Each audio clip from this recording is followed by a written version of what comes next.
انشاءاللہ عرض کروں گا اگر ہو سکا کوئی دنیا کا پہلو، حتیٰ آپ کے بزنس کا، حتیٰ آپ کے دنیا کے کوئی اور معاملات کا، جس میں آپ کربلا سے رہنمائی لینا چاہیں اور آپ کے لیے رہنمائی موجود نہ ہو، ممکن نہیں ہے، ممکن نہیں۔ حسین ایسا عظیم الشان دفتر دے کے چلے گئے، سبحان اللہ۔ تو ایک تو یہ سنت پروردگار ہے کہ اولیاء خدا کی یاد رکھو، دوسرا یہ بھی سنت پروردگار ہے، اسی قرآن ہی سے بات کر رہا ہوں، روش قرآنی ہے کہ اعداء دین خدا سے برات کا اظہار بھی کرو، ان سے کہو کہ ہم ان سے بری ہیں، ہمارا تعلق نہیں۔ تبت یدا ابی لہب وتب، کہو ابو لہب کے لیے کہ اے ابو لہب تمہارے ہاتھ ٹوٹ جائیں، سبحان اللہ، وتب، اور تو ہلاک ہو جائے۔ فقط حضور کی حمد و ثنا نہیں قرآن میں، ابو لہب پر نفرین بھی ہے قرآن میں، یہی تولا و تبرہ ہے عزیزوں۔ اذهب الى فرعون انه طغى، فرعون طاغی ہو گیا ہے، فقط حضرت موسیٰ کی تعریفیں نہیں ہیں، فرعون سے برات بھی ہے۔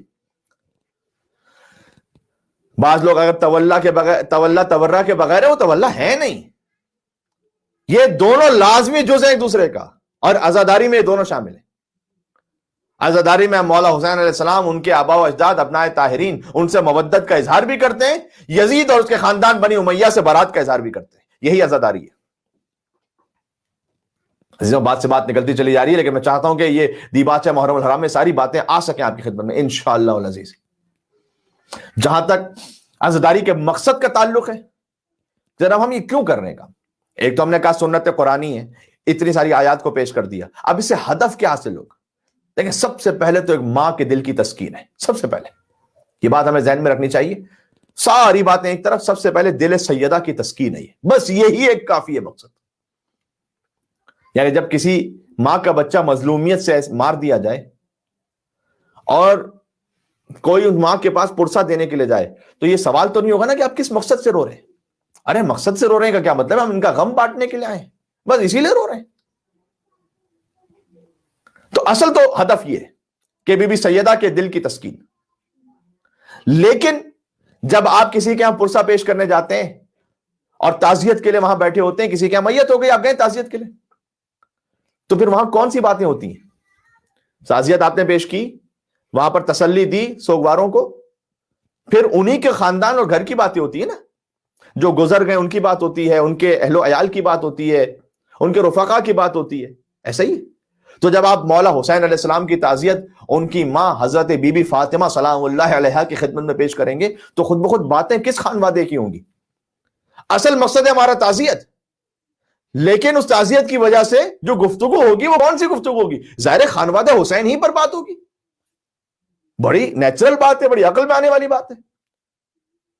اب چونکہ امام حسین نواسے رسول ہیں، لہٰذا عظمت سرکار ختمی مرتبت پر بھی بات ہوگی، چونکہ حسین کی تعزیت پیش کرنا ہے تو حسین کے خاندان پر بات کرو گے نا، خود بخود پھر ختم نبوت پر بات ہوگی، خود بخود ولایت علی پر بات ہوگی، مظلومیت بی بی زہرا پر بات ہوگی، امام حسین ہی کی اولاد طاہرہ میں سے امام جعفر صادق علیہ السلام، خود بخود مجلس امام حسین میں فقہ جعفری پر بھی بات ہوگی، اس لیے کہ حسین کے خاندان کی بات ہے، یہ ہے مجلس۔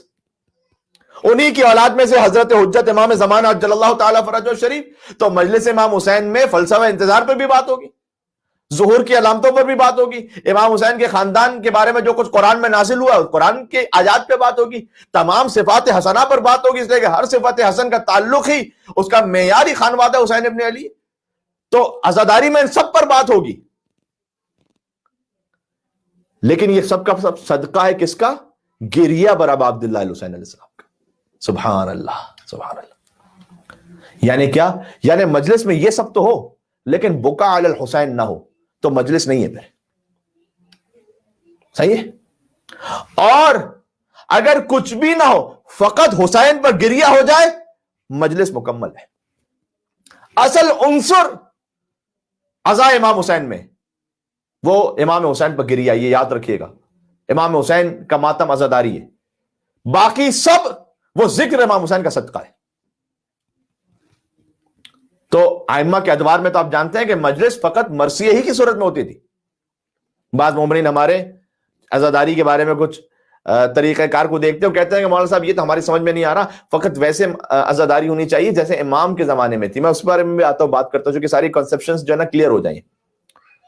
آپ جانتے ہیں امام کے زمانے میں تو فقط مرثیے کی صورت میں عزاداری ہوتی تھی، خطیب تو کوئی ہوتا ہی نہیں تھا.